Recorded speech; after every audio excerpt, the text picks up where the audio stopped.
새언니는 유산 상속 얼마나 받는데? 새언니 오빠한테 다 뺏기는 거 아니야? 그러니까 우리 아들도 챙겨달라고 해야지. 우리만 바보처럼 있을 순 없잖아. 저는 30대 중반, 결혼 5년 만에 이혼한 여성입니다. 돌이켜보면 그 결혼은 시작부터 제가 착각했던 것 같아요. 사랑이라고 믿었던 감정이 사실은 일방적인 기대였고, 신뢰라고 여겼던 순간들이 계산된 연기였다는 걸 너무 늦게 깨달았습니다. 결혼 전 저는 작은 학원을 운영하고 있었어요. 영어 전문 학원이었는데 나름대로 학부모들 사이에서 꽤 입소문이 나서 안정적인 수입이 있었습니다. 덕분에 경제적으로 일찌감치 독립할 수 있었고 제 힘으로 살아가는 게 자랑스러웠죠. 하지만 그 시절 저는 심한 번아웃에 시달리고 있었습니다. 매일 아침 일찍 출근해서 밤늦게까지 학생들을 가르치고 학부모 상담에 행정 업무까지. 몸도 마음도 지쳐있던 때였어요. 그때 전 남편을 만났습니다.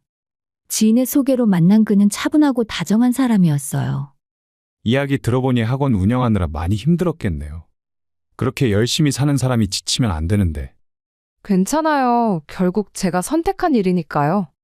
선택했다고 해서 혼자 다 감당할 필요는 없잖아요. 그래도 기댈 사람이라도 있으면 지영 씨도 좀 편해지지 않을까요? 그의 말이 그렇게 따뜻하게 느껴질 수가 없었습니다. 특히 제 아버지는 평생 과묵하신 분이셨어요. 딸에게 사랑한다는 말 한 번 안 하시고 그저 묵묵히 뒷바라지만 해주시는 분이었죠. 그런 아버지 밑에서 자란 저에게 따뜻한 말 한마디를 건네주는 남자의 존재는 큰 위안이었습니다. 그는 아버지와의 관계에서도 세심했어요.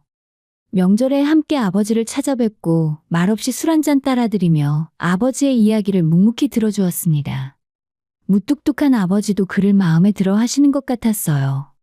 하지만 지금 생각해보면 그 모든 행동이 계산된 것이었습니다. 제 마음을 얻기 위한 것이 아니라 제 뒤에 있는 배경을 얻기 위한 과정이었던 거죠. 결혼을 결심했을 때 그는 중소기업에 다니고 있었습니다. 공무원 시험과 공기업 시험에 몇 번 떨어진 뒤였고 사실상 어쩔 수 없이 아무 곳이나 취업한 상태였죠. 하지만 저는 그의 경제적 상황을 문제 삼지 않았습니다. 사랑하는 사람이라면 함께 일궈갈 수 있다고 믿었으니까요.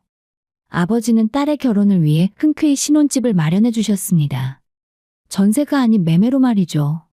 차도 새 차로 사주셨고 혼수도 넉넉하게 준비해 주셨습니다. 그리고 시댁에서는 당연하다는 듯이 받아들였어요. 결혼식 전날 시어머니가 제게 말했습니다. 우리 며느리가 복은 정말 많이 타고났네. 아버님이 그렇게 재산이 많으시다면서. 네? 아버지가 건물 하나 가지고 계시긴 하지만. 건물? 그거 어디에 있는 건데? 나중에 당연히 우리 며느리가 물려받는 거지? 그 말을 들으면서도 저는 그저 시어머니의 작은 관심 정도로만 생각했습니다. 하지만 그게 재앙의 시작이었어요. 결혼 후에 저는 남편의 권유로 학원을 정리했습니다. 당신이 너무 힘들어 보여서 그래. 학원은 우리 아이 낳고 좀 쉬다가 다시 시작해도 되잖아. 그래도 지금 학생들이 있는데. 학생들은 다른 학원에서 맡으면 돼. 당신 건강이 더 중요하지. 그의 말이 저를 걱정해서 하는 말이라고 믿었습니다. 그래서 저는 몇 년간 공들여 키운 학원을 다른 사람에게 넘기고 전업주부가 되었어요. 하지만 시간이 지날수록 시어머니의 태도는 점점 노골적으로 변했습니다. 시내에 있는 장인 건물 말이야. 거기 한 층만 우리가 쓰면 안 될까? 거기에 뭐 식당이라도 하면 좋을 것 같은데. 우리한테 월세도 안 받으실 거 아냐? 그 건물은 오빠가 1층에서 카센터를 운영하고 있고 다른 층은 이미 다 세입자가 있어서요. 그럼 세입자 내보내면 되지. 가족이 더 중요하지 남이 더 중요해? 그렇게 쉬운 문제가 아니에요. 계약도 있고. 가만 보니까 친정 식구들만 챙기네. 시댁은 뭐가 되든 상관없고. 그런 대화가 한두 번이 아니었습니다. 그리고 남편도 점점 그런 말에 동조하기 시작했습니다. 엄마 말도 일리가 있어. 우리도 장인 도움 좀 받으면 안 돼? 형님은 건물에서 장사하면서 월세도 안 내잖아.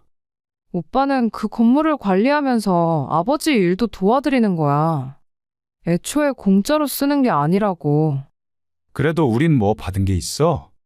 결혼할 때 집 받은 거? 그건 당연한 거 아니야? 그의 말을 듣는 순간 뭔가 이상하다는 생각이 들었습니다. 제 아버지가 해주신 게 당연한 거라고요? 하지만 저는 그때도 참았습니다. 결혼 생활이란 게 원래 이런 거라고, 서로 맞춰가는 거라고 스스로를 타이르며 버텼어요. 사랑한다고 믿었던 사람이 제 재산만 노리고 있었다는 사실을 인정하고 싶지 않았던 겁니다.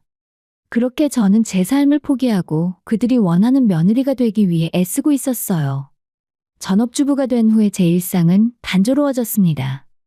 아침에 남편을 출근시키고 집안일하고 저녁 준비하고, 한때는 제 손을 거쳐간 학생들이 수백 명이었는데 이제는 하루 종일 집에만 있으니 답답하더라고요. 하지만 남편은 제가 쉬는 게 좋다고, 이제 아이 낳으면 더 바빠질 거라고 말했습니다. 문제는 아이가 생기지 않았다는 거예요. 1년, 2년이 지나도 임신 소식이 없었습니다. 병원에 가서 검사를 받아봤지만 부부 모두 특별한 이상은 없었습니다. 의사 선생님은 스트레스를 받지 말라고, 너무 조급해하지 말라고 했습니다. 하지만 시어머니는 달랐어요. 결혼한 지가 벌써 2년이 넘었는데 아직도 소식이 없네.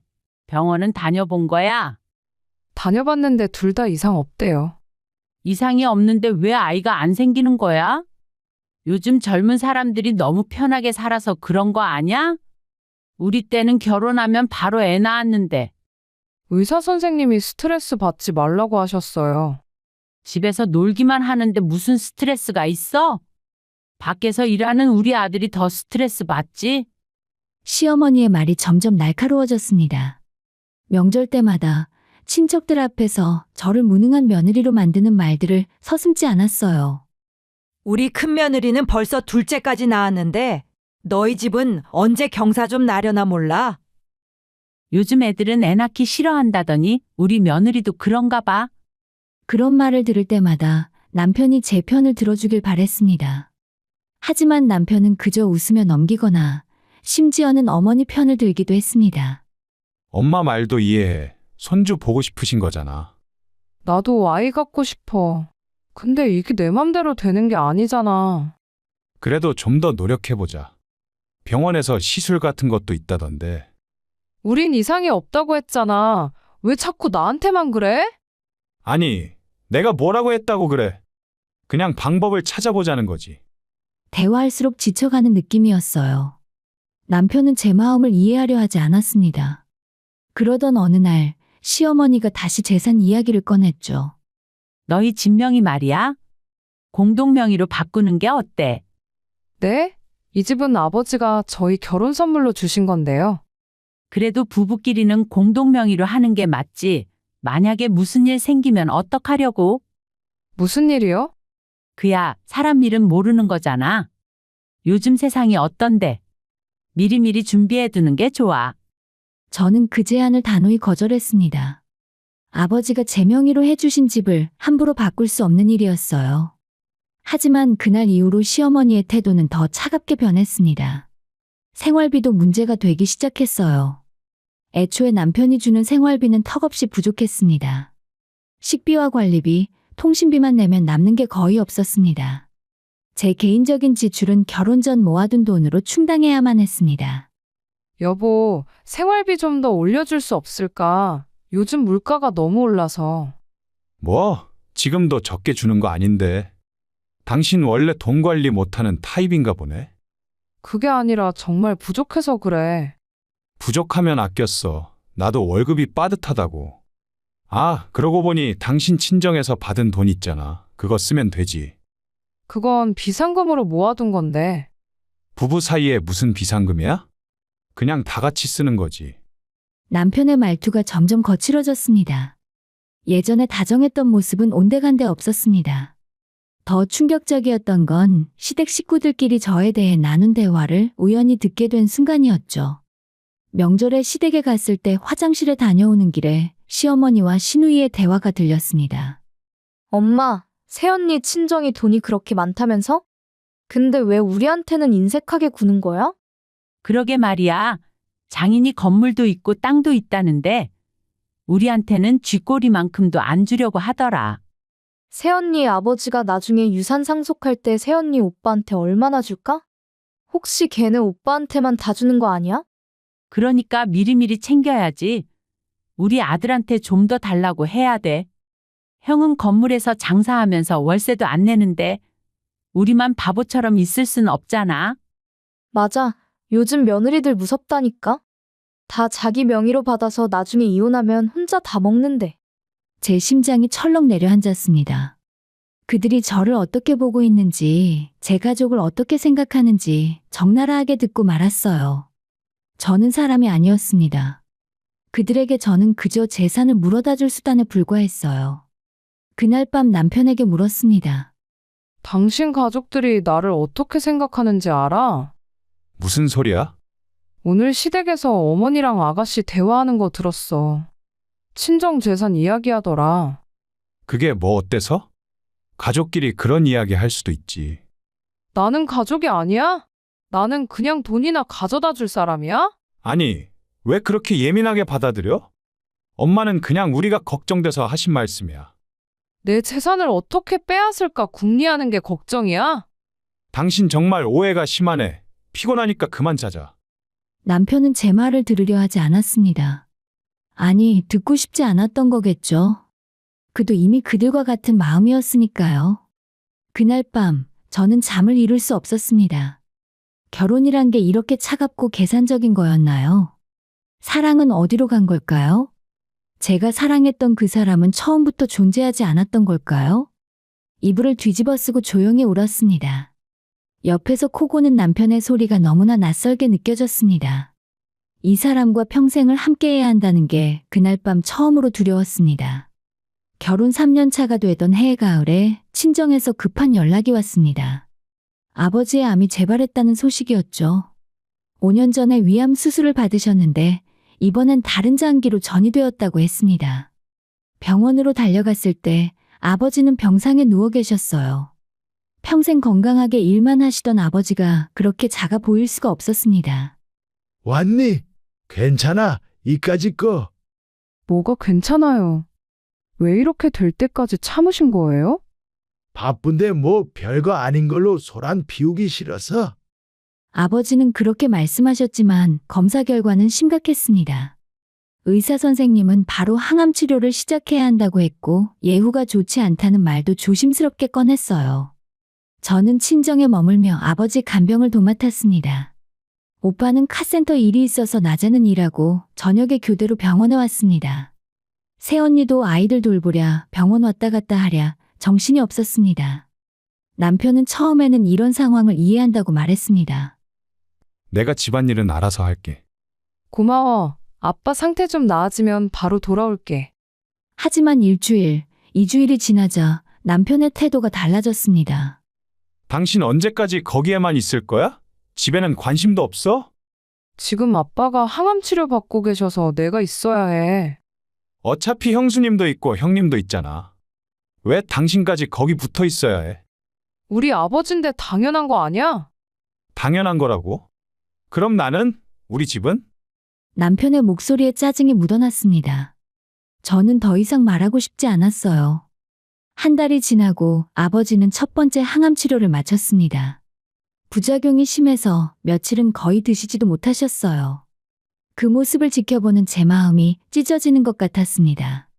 그러던 어느 날 아버지가 저와 오빠를 병실로 불렀어요. 너희 둘 다 앉아봐. 이번에 확실히 느꼈어. 내가 얼마 못 갈 것 같다. 무슨 소리예요? 항암 치료 잘 받으면 돼요. 아니야. 내가 내 몸을 아는데. 그래서 말이야. 미리 정리할 건 정리하려고. 아버지는 그렇게 재산 정리 이야기를 꺼내셨습니다. 시내에 있는 건물은 아들네가 가져라. 네가 거기서 카센터 운영하고 있고 건물 관리도 네가 해왔으니까. 그리고 딸아, 너한테는 경기도에 있는 땅을 줄게. 평택에 있는 땅인데 지금은 별거 아닌 것 같아 보여도 앞으로 개발되면 가치가 올라갈 거야. 나중에는 그게 건물보다 더 귀한 게 될 수도 있어. 저는 결혼할 때도 많이 받았는걸요. 그냥 오빠한테 다 주세요. 아니야, 딸도 아들이랑 똑같아. 너도 내 자식인데 당연히 받아야지. 오빠도 거들었습니다. 지영아, 아버지 말씀대로 해. 나도 찬성이야. 우리 둘 다 아버지 자식인데 당연한 거 아니야? 그리고 그 땅 말이야. 나도 알아봤는데 진짜 개발 계획이 있더라. 몇 년 후면 어마어마한 가치가 될 거야. 지금은 팔지 말고 갖고 있어. 저는 눈물이 났어요. 아버지와 오빠의 배려가 너무 감사했습니다. 평생 남자 형제 아래에서 차별받으며 자란 친구들 이야기를 많이 들었는데 저희 집은 달랐어요. 아버지는 딸도 아들만큼 소중하게 여기셨습니다. 아버지는 변호사를 통해서 정식으로 유언장을 작성하셨습니다. 건물은 오빠에게, 땅은 저에게, 그리고 현금은 반씩 나누기로 하셨죠. 저는 집에 돌아와서 남편에게 이 사실을 알렸습니다. 당연히 남편이 이해해 줄 거라고 생각했어요. 아버지가 재산 정리를 하셨어. 그래서 당신은 뭐 받았어? 건물은 오빠가 받고 나는 경기도에 있는 땅을 받기로 했어. 남편의 얼굴이 굳어졌습니다. 뭐? 경기도 땅? 건물은? 건물은 오빠가 받아. 애초에 오빠가 거기서 장사하고 있잖아. 아니, 왜 당신한테 건물을 안 주시는 거야? 아버지가 나한테는 땅을 주시는 거야. 개발되면 건물보다 가치가 더 클 수도 있대. 개발되면 그게 언젠데? 10년 후? 20년 후? 그건 모르지. 하지만 아버지가. 아버지가 뭐? 딸이라고 차별하는 거 아니야? 아들한테는 당장 수익 나는 건물 주고 딸한테는 나중을 기약할 수 없는 땅을 준다고? 차별이 아니야. 아버지 나름대로 고민해서 정하신 거야. 고민, 그 땅이 얼마나 가는데? 건물은 월세 받으면 매달 돈이 들어오잖아. 남편의 목소리가 점점 커졌습니다. 저는 처음으로 남편의 눈에서 노골적인 탐욕을 볼 수 있었어요. 당신, 지금 우리 아버지 유산 때문에 나한테 화내는 거야. 화내는 게 아니라 억울한 거지. 당신 오빠는 벌써 건물에서 장사하면서 월세도 안 내고 앞으로 건물까지 받는데 우리는 뭐 받은 게 있어? 우리가 왜 받아야 하는데? 당연하잖아. 부부는 한 몸이고 처가 재산도 함께 관리해야 하는 거 아니야? 그 순간 저는 깨달았습니다. 이 사람은 처음부터 저를 사랑한 게 아니었습니다. 제 뒤에 있는 재산에만 관심이 있던 것이었어요. 지금 무슨 소리 하는 거야? 내가 뭐 잘못 말했어? 당신 아버지가 딸만 차별하는 건데. 차별이 아니라고 했잖아. 그럼 뭐야? 건물은 왜 못 받는 거야? 당신이 다시 가서 절반이라도 달라고 해봐. 장인한테 가서 땅 말고 건물을 달라고 해. 하다못해 오빠랑 반반 나눠 가지든지. 저는 믿을 수가 없었습니다. 투병 중이신 아버지께 가서 재산을 더 달라고 하라니요. 이게 사람이 할 소리인가요? 당신 정신이 있어? 지금 아빠가 암투병 중이신데. 그러니까 더 확실히 해놔야지. 나중에 돌아가시면 바꿀 수도 없잖아. 그날 밤 저는 남편과 심하게 싸웠습니다. 결혼 후에 처음으로 목소리를 높이며 싸웠어요. 하지만 남편은 끝까지 자기 주장을 굽히지 않았습니다. 당신이 이해를 못하네. 나는 우리 미래를 생각해서 하는 말이야. 당신은 그냥 돈이 아까워서 하는 소리잖아. 그래, 돈이 아깝지. 시집가면 남의 집사람이라며 친정 재산 한 푼도 못 받는 여자들도 많은데 당신은 얼마나 운이 좋아? 근데 그걸 제대로 못 챙긴다고. 저는 더 이상 할 말이 없었습니다. 이 사람과는 대화가 통하지 않더라고요. 아버지는 딸을 생각해서 최선의 선택을 해주셨는데 제 남편은 그 선택을 탐욕으로 평가하고 있었어요. 아버지의 재산 정리 이후에 남편과의 관계는 급격히 냉각되었습니다. 집안의 공기는 얼어붙었고 대화는 필요한 말만 주고받는 수준으로 줄어들었죠. 남편은 퇴근하면 저를 쳐다보지도 않았고 저 역시 그와 마주치는 게 괴로웠습니다. 그러던 어느 날 남편이 갑자기 서류 봉투를 제 앞에 내밀었어요. 이게 뭐야? 보면 알아. 저는 떨리는 손으로 봉투를 열었습니다.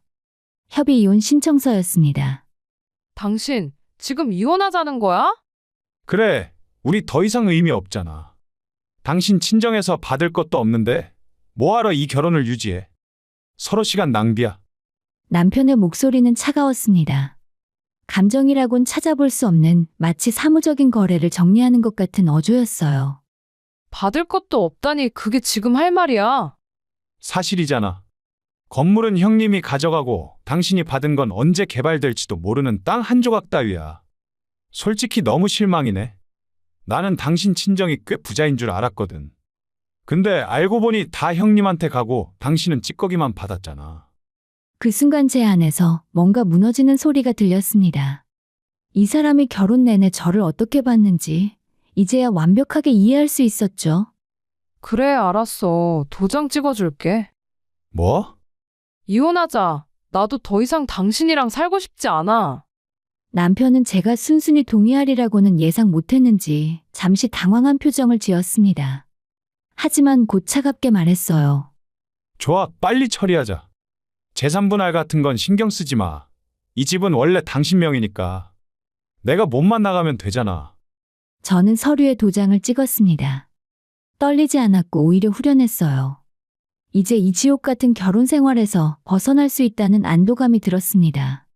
하지만 아버지께는 이 사실을 차마 말씀드릴 수 없었어요. 항암 치료로 힘들어하시는 아버지께 딸의 이혼 소식까지 전할 순 없었습니다. 저는 그냥 혼자 감당하기로 했습니다. 친정오빠에게만 조용히 이야기했고 오빠는 불같이 화를 냈습니다. 아니, 그 자식이 감히 내가 당장 가서. 오빠 진정해. 이미 끝난 일이야. 끝난 게 아니야. 그 인간이 우리 아버지 재산 때문에 이혼한 거잖아. 이거 완전히 사기 결혼이었던 거야. 오빠 목소리 낮춰. 아버지 들으시면 안 돼. 새언니도 저한테 미안해하며 어쩔 줄 몰라 했어요. 정말 미안해. 우리가 건물 받는다고 해서. 아니야. 언니 잘못이 아니야. 그 사람이 원래 그런 사람이었던 거야. 나만 몰랐던 거지. 오빠가 제 손을 꽉 잡으며 말했습니다. 지영아, 절대 그냥 보내지 마. 그 인간한테 똑똑히 보여줘야 해. 우리 아버지가 내게 준 게 얼마나 귀한 건지. 오빠는 무슨 계획이 있는 듯 했지만 저는 그저 하루라도 빨리 정리하고 싶었습니다. 며칠 후에 남편이 짐을 챙기러 온다고 연락했고 그날은 오빠가 먼저 집에 와 있었어요. 그 상황에서 남편은 어색하게 짐을 챙기기 시작했습니다. 옷장에서 옷을 꺼내고 서재에서 책을 챙기고 5년간의 결혼 생활이 몇 개의 박스로 정리되어 갔어요. 그때 오빠가 서류 봉투를 꺼내며 말했습니다. 야, 갈 땐 가더라도 이거 보고 가. 이게 뭔데요? 우리 아버지가 지영이한테 주신 땅 서류야. 그게 저랑 무슨 상관이에요? 이제 남인데. 그래도 네가 얼마나 멍청한 선택을 했는지는 알고는 가야지. 오빠는 서류를 펼쳐 보였습니다. 거기엔 땅의 위치와 면적 그리고 개발 계획이 상세히 적혀 있었어요.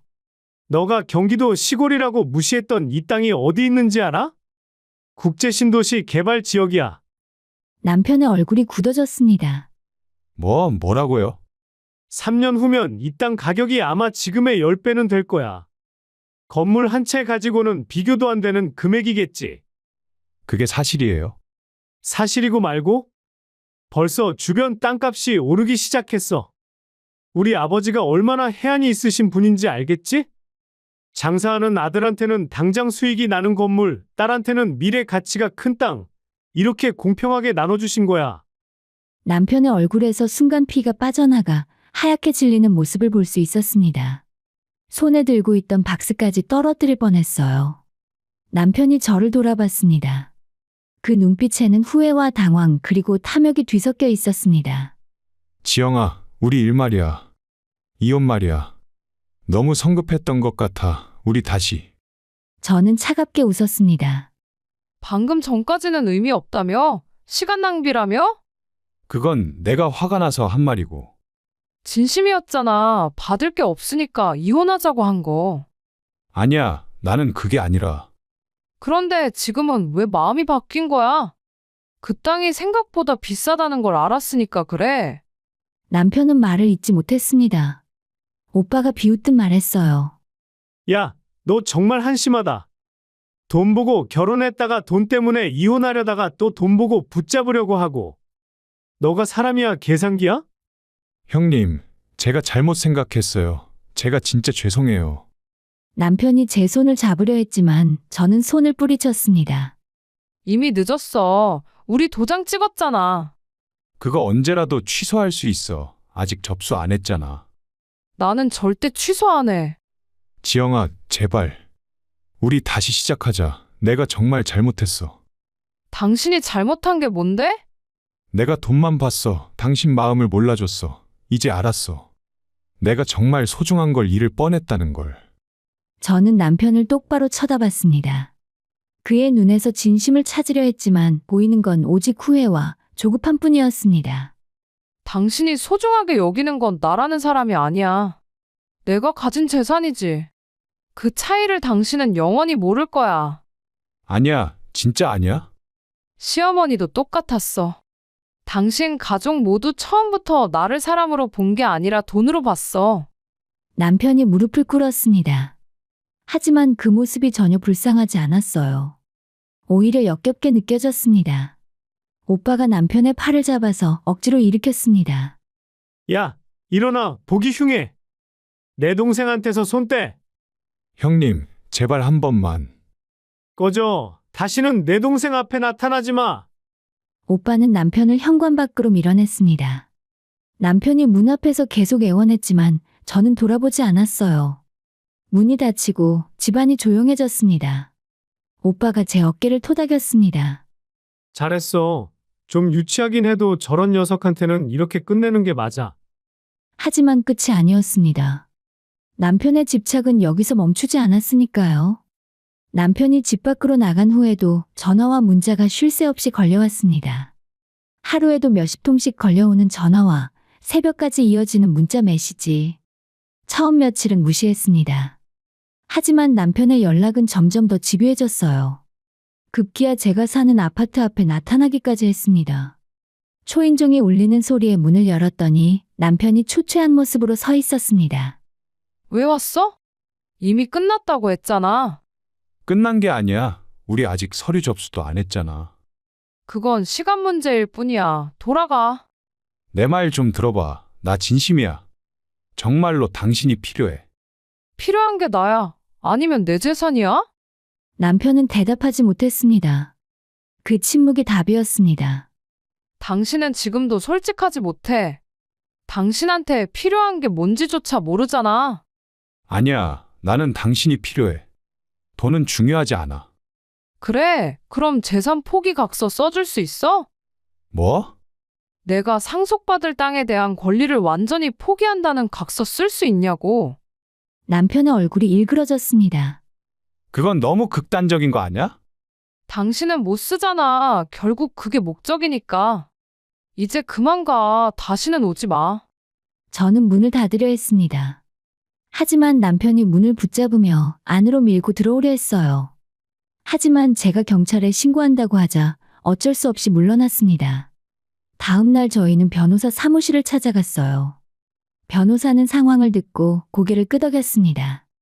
이 정도면 접근금지 신청 충분히 가능합니다. 그리고 이혼 소송도 준비하시는 게 좋겠어요. 소송이요?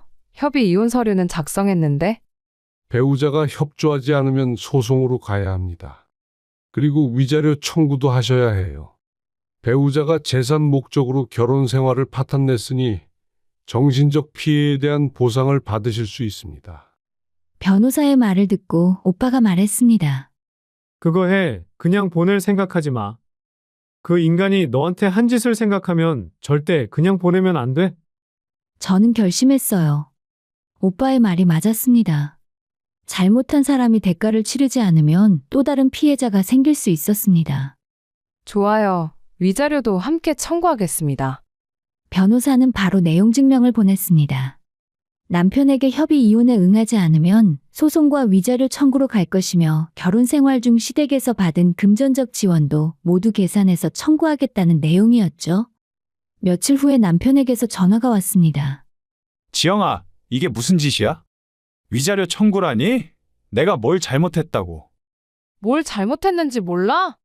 재산 때문에 이혼하자고 한 게 잘못이 아니야?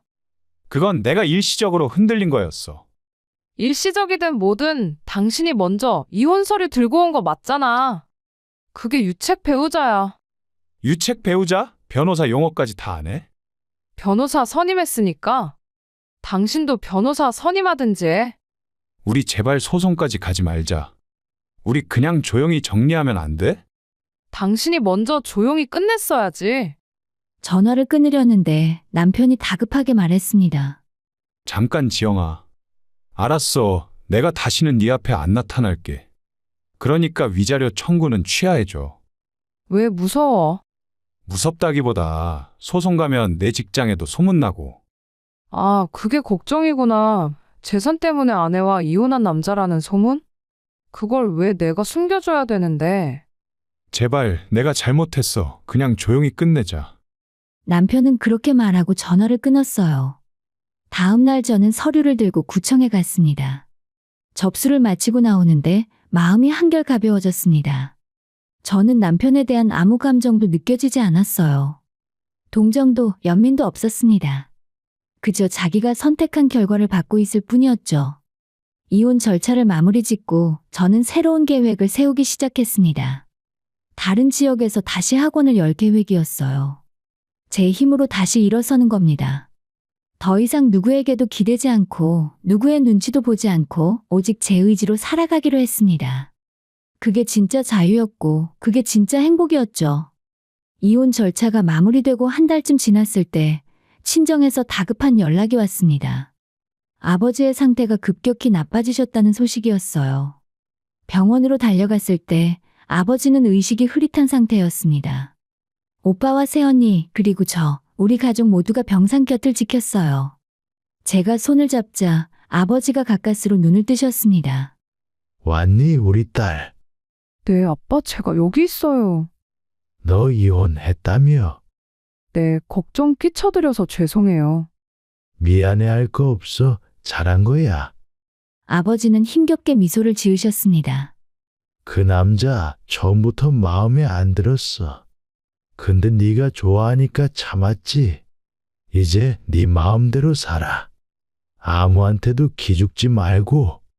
아버지는 제 손을 꽉 쥐셨습니다. 땅은 절대 팔지 마. 몇 년 후면 네가 평생 편하게 살 수 있을 거야. 알았어요, 아빠. 우리 딸 잘 살 거야. 그날 밤 아버지는 가족들이 지켜보는 가운데 조용히 눈을 감으셨습니다. 고통스러워하지 않으셨고 마치 긴 여행을 떠나듯 평온한 모습이었어요. 장례식장에는 많은 분들이 찾아주셨습니다. 아버지가 평생 성실하게 사셨던 흔적이라고 저는 생각했어요. 저는 3일 내내 문상객들을 맞으며 아버지를 떠나보냈습니다. 전 남편은 오지 않았어요. 당연했습니다. 이미 남이었으니까요. 장례를 치르고 49제를 지내는 동안 저는 천천히 제 삶을 정리했습니다. 남편과 함께 살던 집을 정리하고 다른 지역으로 이사를 결심했어요. 아버지가 물려주신 땅이 있는 신도시로 이사하기로 했죠. 그리고 그곳에서 아파트 상가를 얻어서 영어학원을 다시 열었습니다. 처음엔 학생이 몇 명 없었지만 입소문이 나면서 조금씩 늘어났어요. 오랜만에 다시 일하는 게 너무나도 즐거웠습니다. 학생들을 가르치고 학부모님들과 상담하고 제 손으로 뭔가를 만들어가는 게 행복했습니다. 문득 결혼 생활이 떠올랐어요. 지난 몇 년간 제가 겪었던 일들이 주마등처럼 스쳐 지나갔습니다. 후회되지는 않았어요. 그 시간들이 저를 더 단단하게 만들었으니까요. 결혼은 사랑으로 시작되어야 하고 신뢰로 유지되어야 한다는 걸 배웠습니다. 물질이 기반이 된 관계는 언젠가 무너진다는 것도 알게 되었죠. 저는 더 이상 누군가에게 기대지 않습니다. 제 힘으로 서고 제 의지로 선택합니다. 그게 아버지가 제게 물려주신 진짜 유산이었습니다.